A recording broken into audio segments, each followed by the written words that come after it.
Okay, so you are just days away from getting the keys to your new place. And that feeling in your stomach? Yeah, it's a mix of excitement and, let's be honest, a little bit of dread. So we're going to dive right in because we are going to demystify these final crucial days of a real estate closing and turn all that anxiety into pure confidence. You know, what's really interesting is this simple truth right here. The things that totally derail a closing, they're not usually some huge dramatic surprise. Nope, they're the small details, the tiny little mistakes. But here's the good news. That means they are almost always within your control, if you just know what to look for. So, think of this as your personal playbook. We are going to walk through a checklist that's practically attorney level, giving you the exact moves to make. This is all about transforming that closing table from a place of anxiety into a moment of victory for you. We've broken it all down into 4 clear sections. First up, we're going to tackle the money. Then, that mountain of paperwork. After that, we'll get into the critical final 48 hours.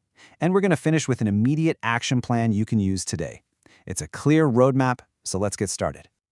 Okay, part 1, mastering the money flow. This is where the most common and, the most costly mistakes happen, right there in the final numbers. So the most important thing is just knowing where to look. Let's start with the single most important document you'll see, the closing disclosure, or the CD. Just think of it as the final itemized bill for the entire purchase. Now, federal law says you have to get this at least 3 business days before you sign. And that's not just a suggestion. It is your window of opportunity. It's your moment of maximum leverage to catch any errors. So how do you use that time? Well, it's a simple 3-step process. The second you get that CD, you pull out your initial loan estimate and you compare them, line by line. Look for things like duplicate charges. The source actually mentions an attorney who found a duplicate $95 courier fee on 2 different pages. Sounds small, right? But believe me, these things add up. If you find anything, you demand a correction in writing. Don't just take a verbal promise. Next up, let's talk about title insurance. It's kind of a weird product when you think about it. You're paying a one-time fee to protect yourself from mistakes that happened in the past. We're talking hidden liens, boundary disputes, even a forged signature on a deed from like 30 years ago. Now, your lender is going to require a policy to protect them, but the owner's policy, the one that protects you, is often optional. So let's look at the costs. This table breaks it down, but I want you to focus on that third line, endorsements. These are basically little add-ons to your policy for specific situations. The source tells this great story of a client who was kind of hesitant about a $325 endorsement. Well, 6 months later, an old permit issue popped up, and that tiny add-on saved them almost $10,000. The lesson here? The right endorsements are absolutely critical. All right, we've covered the money. Now for Section 2, decoding the document maze. This is all about making sure every single piece of paper, from the deed all the way down to your ID, is absolutely perfect. First things first, you have to know what kind of state you're in. In what are called attorney states, a lawyer is often legally required to be part of the closing. But in title states, an escrow or title officer handles all the mechanics. Just knowing the rules where you live helps you understand who's responsible for what, which prevents critical tasks from being missed.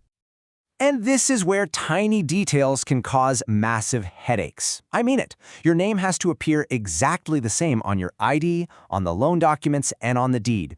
The source shares this story where a single missing hyphen in a last name caused a full 24-hour delay because the deed had to be reprinted and reapproved.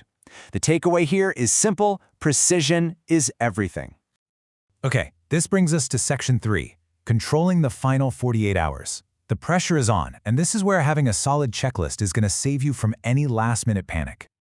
Pay attention because this might be the single most important slide in this entire explainer.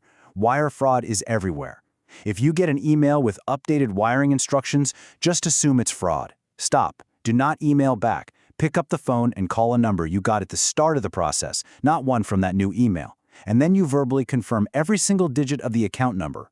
One phone call literally saved one buyer $400,000. This is a non-negotiable step. Seriously. And right before you sign, you get to do the final walkthrough. This is not just a formality. It is your last chance to verify the property's condition. Make sure all the agreed-upon repairs are actually done. Turn on the faucets, run the heat, test the outlets. And here's a pro tip from the source. Take a picture of the utility meters. This creates a crystal-clear record for when you take over the bills. And now for our final section, your action plan. We've talked about the what and the why. This is the how. Let's take all this knowledge and turn it into concrete steps you can take the second this is over. This slide is the core of your action plan. Proactive communication. Instead of waiting around for people to get back to you, you need to be the central hub. You reach out to your lender, your title company, your attorney. You ask for final numbers. You confirm the paperwork. You verify the timelines. You don't have to be an expert. You just have to ask the right questions to get clear answers. This is how you take control. So, here is your takeaway. In the next 15 minutes, you can fundamentally change the course of your closing. Send those emails. Double-check your estimated cash-to-close number and get a final confirmation call on the calendar. See, it's all about being proactive, not reactive. And really, that brings us to the final question. Look, this process is designed to be complicated, but with the right playbook, you can go from being a passive person signing papers to being the person who truly owns the outcome. So the question isn't just about getting the keys, it's about how you get there. Will you just sign the documents, or will you own the closing?